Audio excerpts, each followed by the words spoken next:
Every year, new tax breaks make headlines. And every year, people ask us the same question. What does this mean for me? Here's the honest answer.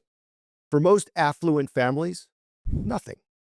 Most new tax breaks phase out at higher income levels. And even the ones that don't, they rarely change anything meaningful about your financial life.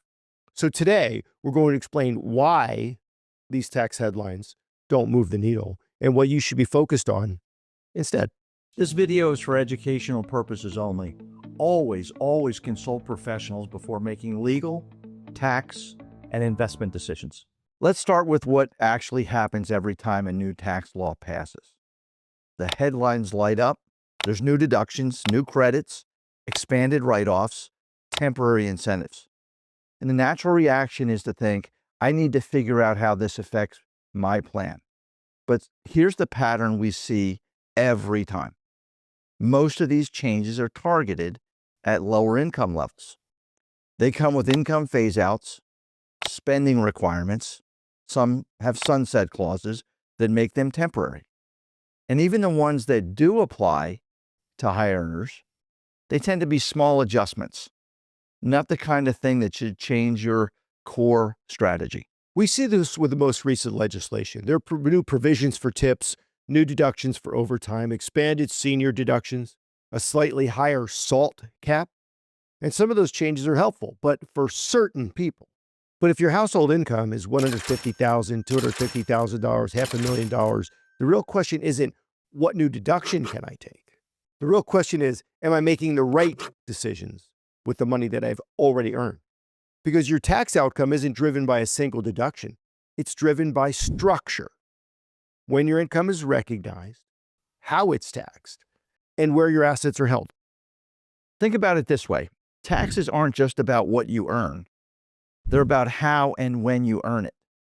If you have wages, interest, or short-term capital gains, that's all taxed as ordinary income at the highest rates. However, if you have long-term capital gains or qualified dividends, those are taxed at a lower rate. And if you have money sitting in a traditional IRA or a 401k, you haven't paid taxes on that yet. When it comes out as ordinary income, even if the underlying investment was a stock that grew for decades. That's the structure that drives your tax bill, not what Congress did this year. So if new deductions aren't the answer, where do the opportunities lie? There are really four areas that make the biggest difference for affluent families, and none of them have anything to do with chasing the new tax laws.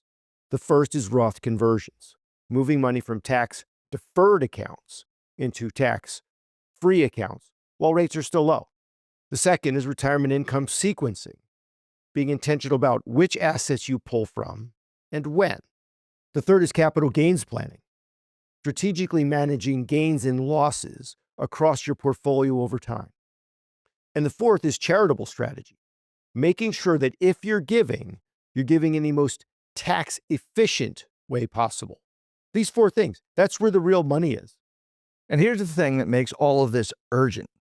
Right now, the top 1% of taxpayers pay just about 40% of all federal income taxes. The top 50% pay 97%. So if the government needs more revenue, and with over $40 trillion in debt they're going to, where do you think they're going to look? Let's put it this way. If you took all of the wealth, not the income, the wealth of every billionaire in the country, it adds up to roughly $8 trillion. That's everything. Their yachts, their houses, their company stock, their couches, their bank accounts, everything. We have $40 trillion. So if we confiscated every last dollar from every billionaire in America and left them with absolutely nothing, you still wouldn't cover a quarter of the national debt. That means the government is going to have to go wider, not just the billionaires, not just the top 1%. They're getting money from families earning $150,000, $250,000, $500,000 a year. And if you haven't positioned yourself for that, you're going to feel it. So we hear accountants say all the time, they're never going to raise taxes. We completely disagree. It's not a political opinion, simply a math problem. The deficits are too large, the debt is too deep, and at some point, somebody's going to have to pay for it. And if the billionaires can't cover it, which they can't, the math says it's going to be a much wider band of people. If this is the kind of conversation that changes how you think about your financial future, hit subscribe. This isn't a channel that chases tax headlines. It's about the strategy behind the headlines, the part that actually matters for you and your family. So let me give you a real example of what this looks like in practice. We were working with a couple recently. They had $120,000 in retirement income. Portion of it was coming from Roth IRAs.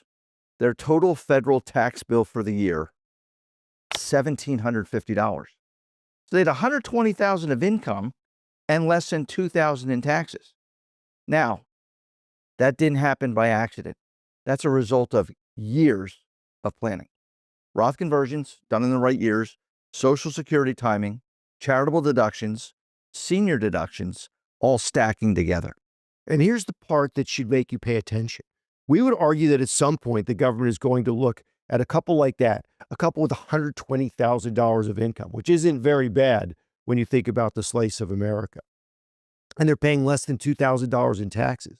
At some point, they're going to say, we need to ask more from that group, not because it's fair or unfair, because the math requires it.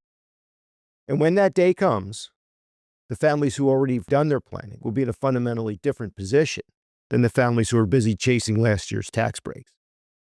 So the mistake people make isn't that they don't know about tax breaks, is that they spend all their energy on the wrong things. Chasing new deductions is reactive. It's responding to what Congress did. Building a multi-year tax strategy is proactive. It's responding to what's coming, whether you know exactly what that is or not. And that's the difference between minimizing your tax bill this year and minimizing your tax bill for you and your family forever. So here's the question we'd leave you with. If you knew with certainty that today's tax rates were the lowest they were going to be for the rest of your lifetime, what would you do differently?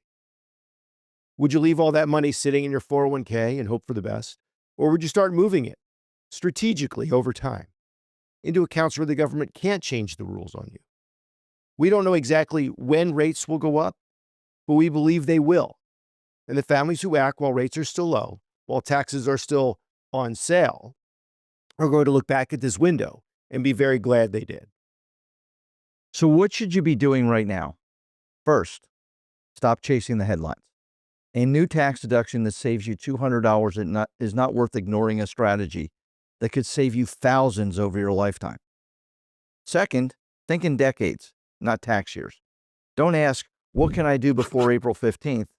Ask, what should I be doing over the next 10 years? Third, coordinate your team.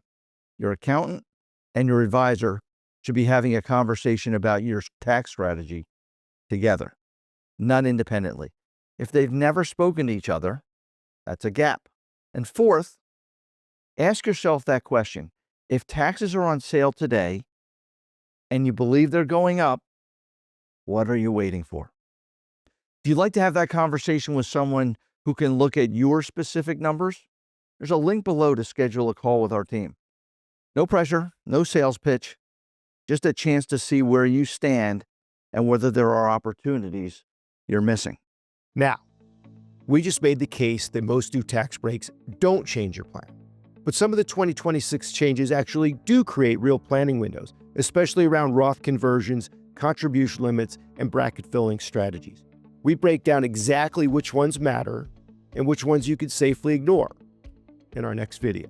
Because investing is the easy part. It's the planning built around it that makes the real difference. Click here and watch it now.